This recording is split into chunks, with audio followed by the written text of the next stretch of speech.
নমস্কাৰ বন্ধু বান্ধৱীসকল, আজি আপোনালোকৰ মাজলৈ আন এটি কাহিনীলৈ মই উপস্থিত হৈছোঁ। এই কথা তেতিয়াৰ যেতিয়া মোৰ পত্নীৰ লগত অলপ মনোমালিন্য হৈ আছিল। প্ৰায় ২০-২৫ দিনৰ পৰা আমাৰ মাজত একো হোৱা নাছিল। মই মোৰ সম্পৰ্কীয়ৰ ঘৰলৈ পুনৰ যাবলগীয়া হয়। মই চৰকাৰী বাছত যোৱাৰ সিদ্ধান্ত ল'লোঁ। মই নিশা ৯ বজাৰ গাড়ীত ওলালোঁ। বাছত বহুত ভিৰ আছিলে, সেয়ে মই সকলোতকৈ শেষৰ ছিটটোৱে পাইছিলোঁ। শেষৰ লাইনটোৰ খিৰিকীৰে ওচৰৰ ছিট, যাৰ এখন গ্লাছ ভঙা আছিল। ঠাণ্ডাৰ কাৰণে কোনেও তাত বহিবলৈ বিচৰা নাছিল। গাড়ী সম্পূৰ্ণ ভৰি আছিল। এতিয়া মই নিজকে দুখ দিবলৈ ধৰিলোঁ যে প্ৰাইভেট গাড়ীত যোৱা হ'লেই ঠিক আছিলে। অহাৰ সময়ত কোনো কম্বল বা শ্বলো লৈ অহা নাছিলোঁ। মোৰ ওচৰত দুজন বুঢ়া মানুহ বহিলে। বাছখন বহিবলৈ ধৰিলে। ভঙা খিৰিকীৰে ঠাণ্ডা বতাহ জোৰেৰে ভিতৰলৈ সোমাই আছিল। বুঢ়া দুজনেই নিজৰ কম্বল উলিয়াই ল'লে। মইতো ঠাণ্ডাতে মৰি যোৱা যেন হৈ গৈছিলোঁ। তেনেতে মাজ বাটতে গাড়ী ৰখিলে আৰু যিকেইজন যাত্ৰী গাড়ীৰ পৰা নামিলে তেওঁলোকৰ ছিটত থিয় হৈ থকা লোকবিলাকে তৎক্ষণাত গৈ বহিলে। মই আকৌ মোৰ ঠাইতে ফচি গ'লোঁ। মোৰ ওচৰৰ বুঢ়া এজনে আগৰ ছিটলৈ গুচি গ'ল। বাছখন আকৌ চলিবলৈ ধৰিলে। প্ৰায় এঘণ্টাৰ পিছত বাছখন ধাবা এখনত ৰখিলে আৰু ময়ো বাছৰ পৰা নামিলোঁ। মোৰ খানা খোৱাৰ ইচ্ছা নাছিল। এনেই বাছৰ পৰা নামি ঘূৰি আছিলোঁ। তাৰ ওচৰতে এখন জেনেৰেল ষ্ট'ৰ আছিলে। তাত সেই পেকেটটো শ্ব'কেছত লগোৱা আছিল। সেয়া দেখি মোৰ মনটো উগুল থুগুল লাগিবলৈ ধৰিল। তাৰ পৰা ২-৩জন লোকে এই পেকেট কিনিলে। মই সেই দোকানীৰ ওচৰলৈ গ'লোঁ আৰু সুধিলোঁ, কিবা যোগাৰ হ'ব নেকি? দোকানীয়ে ক'লে, অকলে যাত্ৰা কৰি আছে নেকি? মই হয় বুলি উত্তৰ দিলোঁ। তেওঁ ক'লে, আজি আপোনাৰ ভাগ্য ভাল নহয়। যি দুজনী ছোৱালী আহে, আজি সিহঁতো নাই অহা, নহ'লে ৩০০ টকাতে আপোনাৰ কাম হৈ গ'ল হয়। মই মোৰ ভাগ্যক দুখ দি থাকিলোঁ। এফালে ২৫ দিনৰ পৰা মোৰ পিয়াহ দূৰ হোৱা নাছিল আৰু আনফালে ইমান ঠাণ্ডাত মোৰ অৱস্থাও বেয়া হৈ গৈছিল। মই মনতে মোৰ পত্নীৰ লগত কটোৱা মুহূৰ্তবিলাক মনত কৰিবলৈ ধৰিলোঁ আৰু মোৰ ভিতৰি কিবা অনুভৱ হ'বলৈ ধৰিলে। তাৰ পিছত মই ভাবিলোঁ যে যেতিয়া মই ঘৰলৈ যাম তেতিয়া মই মোৰ পত্নীক মনাই ল'ম। আজি মোৰ বহুত মন গৈ আছিল, কিন্তু এতিয়া মই নিজকে নিয়ন্ত্ৰণ কৰাৰ বাহিৰে একো কৰিবলৈও নোৱাৰোঁ। তাৰ পিছত আহি সেই খিৰিকীৰ ওচৰতে বহি কেতিয়া মোৰ টোপনি আহিলে মই গমেই নাপালোঁ আৰু তাৰ পিছত মই তেতিয়া সাৰ পালোঁ। যেতিয়া বাছ আকৌ ক'ৰবাত ৰখিলে, মই খিৰিকীৰে বাহিৰৰ ফালে যেতিয়া চালোঁ, তেতিয়া দেখিলোঁ যে এগৰাকী মহিলা দুটা সৰু ল'ৰাৰ লগত বাছত উঠি আছে। ইমান ৰাতি নাজানো সেই মহিলাগৰাকী ক'ৰ পৰা আহি আছে। সেই মহিলাগৰাকী দেখিবলৈ বহুত ধুনীয়া আছিল। তেওঁ কোন ফালৰ পৰা লগা নাছিল যে 2 সন্তানৰ মাতৃ। বাছৰ কণ্ডাক্টৰে সেই মহিলাগৰাকীক বাছৰ ভিতৰত উঠাই বাছৰ দৰ্জা বন্ধ কৰি দিলে। বাছখন ভৰ্তি হৈ আছিল। ক'তো বহিবলৈ ঠায়েই নাছিল। সেই মহিলাগৰাকীয়ে তাতেই বাছৰ কণ্ডাক্টৰৰ ওচৰতে বহি গ'ল। তাৰ অলপ দেৰিৰ পিছত মোৰ কাষত যি দুজন বুঢ়া বহি আছিল, তেওঁলোকক নামিবলৈ সময় হৈছিল। মই মনতে ভাবিলোঁ যে এই বুঢ়া দুজন নামিলেহে মই শান্তি পাম, কাৰণ যেতিয়াৰ পৰাই মই শুই আছিলোঁ তেতিয়াৰ পৰাই তেওঁলোক দুয়োৱে ইমান জোৰেৰে নাক বজাই শুই আছিল যে মোৰ শুবলৈ বৰ অসুবিধা হৈ আছিল। তাৰোপৰি ঠাণ্ডাৰ কাৰণেতো মোৰ অৱস্থা আৰু বেয়া হৈ গৈছিল।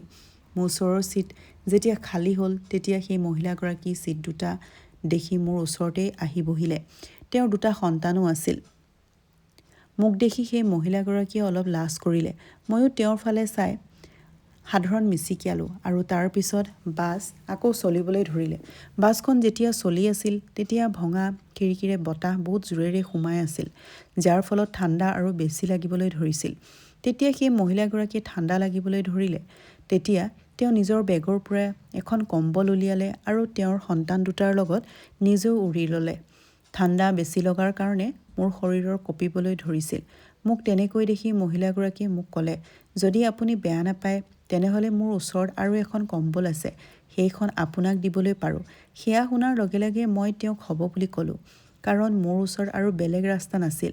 তেওঁ দিয়া কম্বলখন মই উৰি ল'লোঁ। এতিয়া মই কিমান শান্তি পাইছিলোঁ সেয়া মই ভাষাৰে প্ৰকাশ কৰিবলৈ নোৱাৰোঁ। তাৰ পিছত লাহে লাহে মোৰ আৰু সেই মহিলাগৰাকীৰ মাজত কথা বতৰা আৰম্ভ হ'বলৈ ধৰিলে। কথাই কথাই তেওঁ মোক ক'লে যে তেওঁ নিজৰ ঘৰলৈ গৈ আছে আৰু তেওঁৰ স্বামী এই দুনিয়াত নাই আৰু তেওঁৰ একেবাৰে অকলশৰীয়া। তেওঁ এটা ফেক্টৰীত কাম কৰে, সেইকাৰণে তেওঁ আহোঁতে দেৰি হৈ যায়। মই সেই মহিলাগৰাকীৰ সহজ সৰল কথা শুনি তেওঁৰ প্ৰতি আকৰ্ষিত হৈ গৈছিলোঁ। তেওঁ দেখিবলৈ বৰ ধুনীয়া আছিল। তেওঁৰ সৌন্দৰ্যত যিকোনো পুৰুষেই মোহিত হ'বলৈ পাৰে। বাছখন বৰ বেগেৰে চলি আছিল আৰু যেতিয়া বাছখন হঠাতে ব্ৰেক মাৰি ৰখিলে, তেতিয়া সেই মহিলাগৰাকী মোৰ বুকুত আহি খুন্দা মাৰিলে। মোৰ ইমান ওচৰলৈ অহা দেখি তেওঁ অলপ লাজ কৰিলে। ময়ো ভিতৰি বহুত লাজ কৰি আছিলোঁ। মোৰ মনটো এতিয়া ভিতৰি ভাল লাগিবলৈও ধৰিছিল। এনেও মোৰ পত্নীৰ লগত সেইবিলাক কৰা 20-25 দিন হৈ গৈছিল। কিন্তু মই নিজকে বহুত নিয়ন্ত্ৰণ কৰি আছিলোঁ। মহিলাগৰাকীয়ে তাৰ পিছত নিজৰ ঠাইলৈ গৈ ভালকৈ বহিলে। তাৰ পিছত যেতিয়া বাছ চলিবলৈ ধৰিলে, তেতিয়া লাহে লাহে আমাৰ হাতৰ কিলাকুটি ইজনে আনজনৰ তাত লাগিবলৈ ধৰিলে। তেওঁৰ সন্তান দুটাই বৰ ধুনীয়াকৈ শুই আছিল। গোটেই বাছখনৰ লোকসকল ঠাণ্ডাতে শুই আছিল আৰু কেইজনমানে মোবাইল চলাই আছিল। মোৰ বাছখনৰ শেষৰ ছিট হোৱাৰ কাৰণে কোনেও আমাৰ ফালে একেবাৰে মন দিবলৈ পৰা নাছিল। মই কম্বলখন উৰি আছিলোঁ আৰু তাৰ পিছত টোপনি যোৱাৰ অভিনয় কৰিবলৈ ধৰিলোঁ। লাহে লাহে যিমানেই বাছখন চলি আছিল, আমি ইজনে আনজনৰ শৰীৰৰ লগত স্পৰ্শ কৰি আছিলোঁ। কেতিয়াবাতো মোৰ কিলাকুটি তেওঁৰ হাতত স্পৰ্শ হৈছিল আৰু কেতিয়াবা তেওঁৰ হাত মোৰ শৰীৰত স্পৰ্শ হৈছিল। কিন্তু সুখীটো মই এইটো কাৰণতেই হৈছিলোঁ, যেতিয়া মোৰ হাত তেওঁৰ হাতত লাগিছিল, তেতিয়া তেওঁ মোক একেবাৰে একো কোৱা নাছিল। বৰঞ্চ তেওঁ আৰু বেছি লাজ কৰিছিল। এতিয়া মই তেওঁৰ ফালে ইংগিতো বুজি পাই গৈছিলোঁ। আমি দুয়ো বাছৰ যাত্ৰা এনেকৈয়ে কৰি আছিলোঁ। এতিয়া মোৰ ভিতৰতো এক উত্তেজনা হ'বলৈ ধৰিছিল। এতিয়া আৰু মই নিজকে ৰখাবলৈ পৰা নাছিলোঁ। এতিয়া মই কম্বলৰ ভিতৰৰ পৰা তেওঁৰ হাতত ধৰিলোঁ। যেতিয়া মই তেওঁৰ হাতত ধৰিলোঁ, তেতিয়াও তেওঁ মোক একোৱে নক'লে। এতিয়া মই 100% ইংগিত পাই গৈছিলোঁ তেওঁৰ ফালৰ পৰা। তেওঁ এতিয়া বিচাৰে। তাৰ পিছত তেওঁ নিজৰ গাৰ পৰা কম্বলখন গুচাই নিজৰ সন্তান দুটাৰ গাত দিলে আৰু তেওঁ মোৰ লগত মোৰ কম্বলৰ ভিতৰলৈ আহি গ'ল। তাৰ পিছত আমি দুয়ো মিলি যি কৰিলোঁ সেয়া কোনেও ভাবিবলৈও নোৱাৰিব। ৰাতিৰ অন্ধকাৰত চলি থকা বাছত আমি দুয়োকে মৰম কৰিলোঁ। মই যেতিয়া তেওঁৰ হাতত ধৰিলোঁ, তেতিয়া তেওঁৰ হাতখন বহুতেই বেছি কোমল আছিল। যেতিয়া তেওঁ মোক সাবটি ধৰিলে, তেতিয়া তেওঁৰ শৰীৰৰ পৰা মোক উত্তেজিত কৰা এটা ধুনীয়া সুগন্ধি ওলাই আছিল, যিয়ে মোক তেওঁৰ ফালে আৰু বেছি আকৰ্ষিত কৰি আছিল। মই নিজকে নিয়ন্ত্ৰণ কৰিবলৈ পৰা নাছিলোঁ। এতিয়া ময়ো নিজকে নিয়ন্ত্ৰণ কৰিবলৈ বিচৰা নাছিলোঁ। এইটো সময়ত মোৰ পত্নীৰ কথা অলপো মোৰ মনলৈ অহা নাছিল। এতিয়া মাত্ৰ মই এইটো সময় ভালকৈ উপভোগ কৰিবলৈ বিচাৰোঁ। তাৰ পিছত সেই মহিলাগৰাকীয়ে মোক ক'বলৈ ধৰিলে যে কিছু সময়ৰ পিছতেই তেওঁৰ নামিবলৈ হ'ব, কাৰণ তেওঁৰ ঘৰ পাবলৈ হৈছে। সেয়া শুনি মোৰ মনটো দুখী হৈ পৰিল। কিন্তু তেওঁ মোক ক'লে যে আপুনি চিন্তা নকৰিব, আপুনি বিচাৰিলে আপুনিও মোৰ লগত যাবলৈ পাৰিব। মই তেওঁক ক'লোঁ, এয়া কেনেকৈ হ'ব পাৰে? তেতিয়া তেওঁ ক'লে, হ'বলৈ পাৰে, কাৰণ মোৰ ঘৰত মোৰ মাৰ বাহিৰে আন কোনো নাথাকে আৰু মা এইটো সময়ত শুইয়ে আছে। কোনেও একো গমেই নাপাব আৰু আমি দুয়ো মিলি একেলগে খুব মজা কৰিবলৈ পাৰিম। আমাক কোনেও আমনি কৰিবলৈ নোৱাৰিব। এতিয়া তেওঁৰ মুখৰ পৰা এনেকুৱা শব্দ শুনি মই পাগল হৈ পৰিছিলোঁ।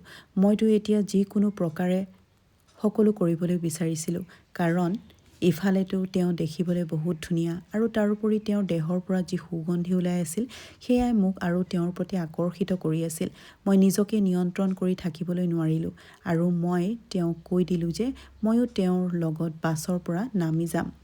এতিয়া ময়ো সেইবিলাক কৰিবলৈ বিচাৰিছিলোঁ যি তেওঁ বিচাৰিছিল।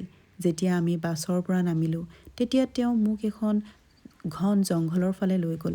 মোৰ এনেকুৱা লাগিলে যেন তেওঁ ইয়াতেই সকলো বিচাৰে। মই ভিতৰি বহুতেই সুখী আছিলোঁ। মোৰ নাজানো কি হৈ গৈছিল। তেওঁ যেনেকৈ কৰিবলৈ কৈ আছিল, মই তেনেকৈয়ে সকলো কৰি আছিলোঁ।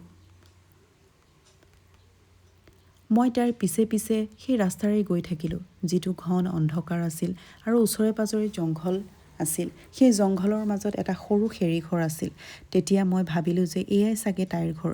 এতিয়া মই ভিতৰি চটফটাবলৈ ধৰিলোঁ আৰু তাইৰো মোৰ লগতে চটফটাই আছিল।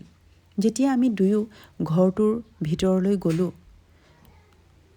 গ'লোঁ। তেতিয়া ভিতৰৰ দৃশ্য দেখি মোৰ চকু কঁপালত উঠিল। তেওঁৰ দুয়োটা সন্তান এটা কোঠাত থৈ আহিলে আৰু আন এটা কোঠাত মোক মাতিলে। সেই কোঠাটোত এখন বহুতেই কোমল বিচনা আছিল। মই যেতিয়াই সেই বিচনাত বাগৰি দিলোঁ, তেতিয়া তাই মোৰ ওচৰলৈ আহিলে আৰু ওচৰলৈ আহিয়ে তাই মোৰ শ্বাৰ্টৰ বুটাম খুলি দিলে আৰু তাৰ পিছত মোৰ লগত সেইবিলাক কৰিলে যি মই কৰিবলৈ বিচাৰিছিলোঁ। কিন্তু যেতিয়াই আমি সেইবিলাক কৰি উঠিলোঁ, তেতিয়াই পিছফালৰ পৰা 3জন ওখ পাখ লোক মোৰ সন্মুখলৈ আহি গ'ল। সেইকেইজনক দেখি মই উচপ খাই উঠিলোঁ। মই যেতিয়া সেই মহিলাগৰাকীক সুধিলোঁ যে এইকেইজন কোন হয় বুলি, তেতিয়া তেওঁ মিচিকিয়াই আৰু ইমান জোৰকৈ হাঁহিবলৈ ধৰিলে যেন তাই কোনো ডাইনীহে। এতিয়া মই বুজিবলৈ পৰা নাছিলোঁ যে এয়া কি হৈ আছে, এয়া মোৰ লগত কি হৈ আছে বুলি। এতিয়া সেই সকলোকে কিয় এনেকৈ হাঁহি আছিল। তাৰ পিছত 2জন লোক মোৰ সন্মুখলৈ আহি মোৰ শ্বাৰ্টৰ কলাৰত ধৰি ক'বলৈ ধৰিলে, যিমান টকা তোৰ লগত আছে এতিয়াই সকলো উলিয়াই দে, নহ'লে আমি তোৰ ভিডিঅ' বনাই থৈছোঁ। এই ভিডিঅ' তোৰ পত্নীক আৰু গোটেই দুনিয়াকে দেখাই দিম। এই সকলোবিলাক শুনি মোৰ ভৰিৰ তলৰ মাটি খহি যোৱা যেন লাগিল। ইয়াৰ অৰ্থ কি হ'বলৈ পাৰে?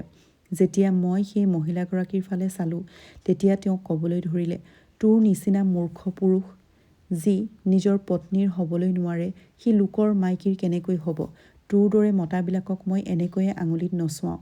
তোৰ দৰে পুৰুষক মই এনেকৈ মোৰ সৌন্দৰ্যতাত দেখুৱাই পাগল কৰোঁ আৰু তাৰ পিছত সকলো কৰি তাক ব্লেকমেইল কৰোঁ।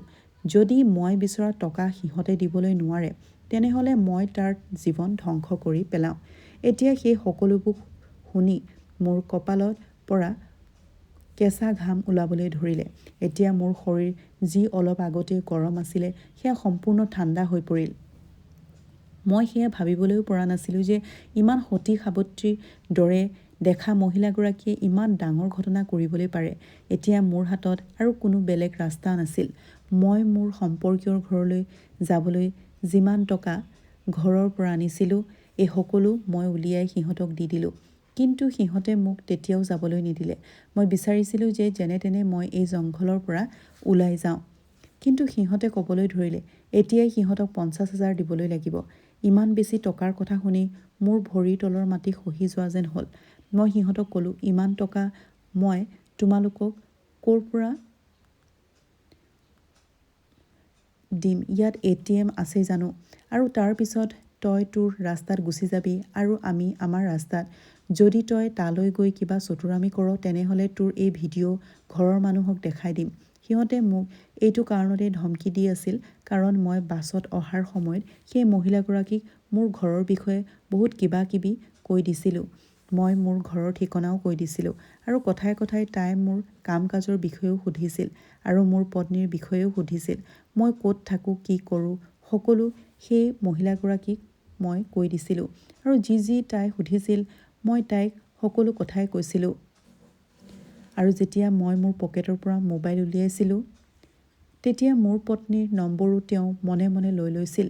সেইকাৰণে এতিয়া মই একো কৰিবলৈ পৰা নাছিলোঁ। তেওঁ বহুত ডাঙৰ খেল খেলিছিল। মই সিহঁতৰ লগত গৈ ATMৰ পৰা টকা উলিয়াই সিহঁতক দিলোঁ। তাৰ পিছত মই শান্তিৰে উশাহ ল'লোঁ। তাৰ পিছত মই শপত খালোঁ যে জীৱনত আৰু কেতিয়াও পৰ স্ত্ৰীৰ ওপৰত বিশ্বাস নকৰোঁ আৰু সদায় নিজৰ পত্নীৰ লগতে বিশ্বাসী হৈ থাকিম। এতিয়া মই মোৰ সম্পৰ্কীয়ৰ ঘৰলৈ যোৱাটো কেঞ্চেল কৰি দিছিলোঁ। মই তাৰ পৰাই ঘৰলৈ উভতি আহিলোঁ আৰু পত্নীক ক্ষমা বিচাৰিলোঁ। কিন্তু মই তেওঁক ৰাস্তাত ঘটা ঘটনাৰ বিষয়ে একো কোৱা নাছিলোঁ। মইতো তেওঁক এয়াও কৈছিলোঁ যে মই তোমাৰ অবিহনে থাকিবলৈ নোৱাৰোঁ। সেইকাৰণে মই তোমাৰ ওচৰলৈ উভতি আহিলোঁ। তেওঁ মোৰ কথা শুনি মিচিকিয়ালে আৰু মোক সাবটি ধৰিলে। এতিয়া আমি দুয়ো মিলি সেই সকলোবিলাক কৰিলোঁ যি আমি বহু দিনৰ পৰা কৰা নাছিলোঁ। বন্ধুসকল, এই কাহিনীটোৰ পৰা আমি এয়াই শিকিবলৈ পাৰোঁ যে কেতিয়াও আমি ভুল পথ অৱলম্বন কৰিবলৈ নালাগে, নহ'লে লোকচান নিজৰেই হয়। বন্ধুসকল, কাহিনীটো শুনি কেনেকুৱা পালে? ভাল লাগিলে লাইক এটা কৰি দিব আৰু মোৰ চেনেলটো এতিয়ালৈকে আপোনালোকে ছাবস্ক্ৰাইব কৰা নাই যদি মোৰ চেনেলটো ছাবস্ক্ৰাইব কৰি দিব। আজিলৈ আহোঁ, ধন্যবাদ।